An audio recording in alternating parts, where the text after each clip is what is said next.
Hi, my name is Criselda Martinez, and for a book report, I had to read a book for the Authentic Christianity course, and this assignment was basically wanting us to go ahead and talk about a book and how it applies to, or how we can apply it to our lives. And so, I think it's a little bit of a testimony, but I was actually going to pick a completely different book for my assignment, and then the librarians told me, unfortunately, that it was they had all out, and so, or they were not going to be returned until next week, and so I didn't have the time for it, or to just sit down and wait till it came in. So I was recommended to go for this book. And reading it, I now think maybe the librarians thought I was a mess or something because this book is about boundaries. But no, I just think that it's amazing how God works, and I really needed this book for the season that I'm in, and especially growing up as a character, growing up and defining who you are is a huge part of setting your boundaries, or at least it's a huge part of needing to find out who you are and what you are and what people can't do, and knowing that people cannot define you.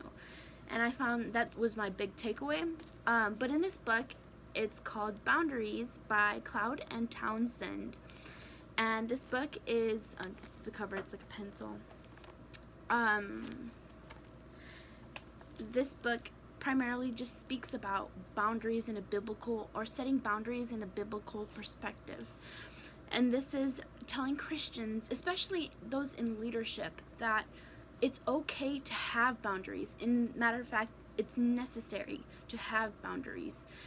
God sets standards. That's it explicably says it here in the book. God sets standards, and God never intended this life for us to be overflowing in things that we can't handle necessarily, like eating too much, as much that is a sin, consuming too much and abundant, or and I feel like boundaries is a huge aspect of that.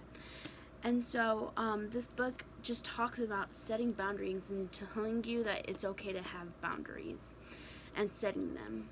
And so a big takeaway that I took was when the author, when he says,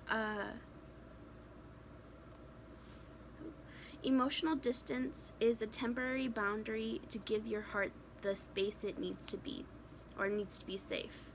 And so as a person that just loves to people please, I found, or just a person that wanted to always fulfill people's needs and wants, and wanting to just make them happy, and saying that their feelings, that they didn't have to go, like they didn't have to go through their feelings, so I would kind of hold them, because I felt that them having to hold the responsibility of their own feelings would be mean.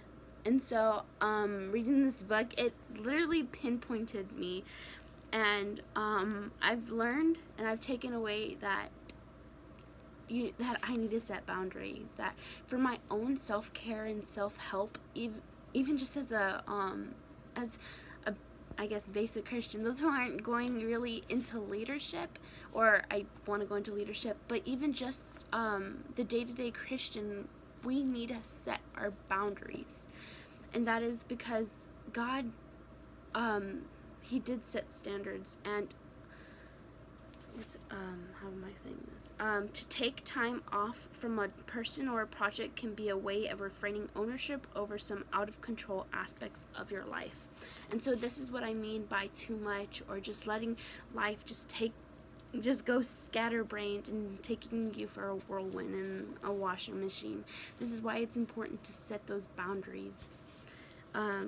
Yes, he said to live life abundantly, but I don't think he meant, I don't think that God meant for us to live life out of control and out of balance. I think God primarily wanted us to live this life in balance and smart wisdom or wise decisions rather than reckless decisions made out of love, even though that hinders you.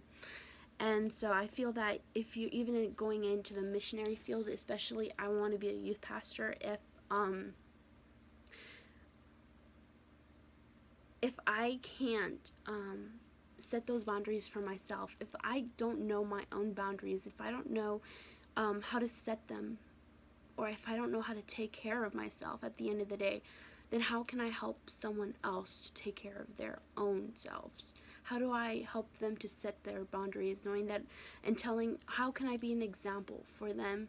I don't want my youth students to say that, or to think that it's okay to be trampled on, or with all these like overwhelming things that are just taking over course and not setting aside that time for God. I feel like as Christians, we need to set our boundaries on setting time away from the world and just setting that time to just speak to Him and pray, worship Him. And so I feel like that's a huge takeaway that I took, just to set those boundaries. And I think I lost the page.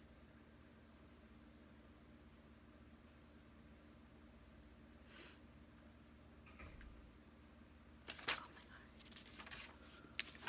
Okay. Well, just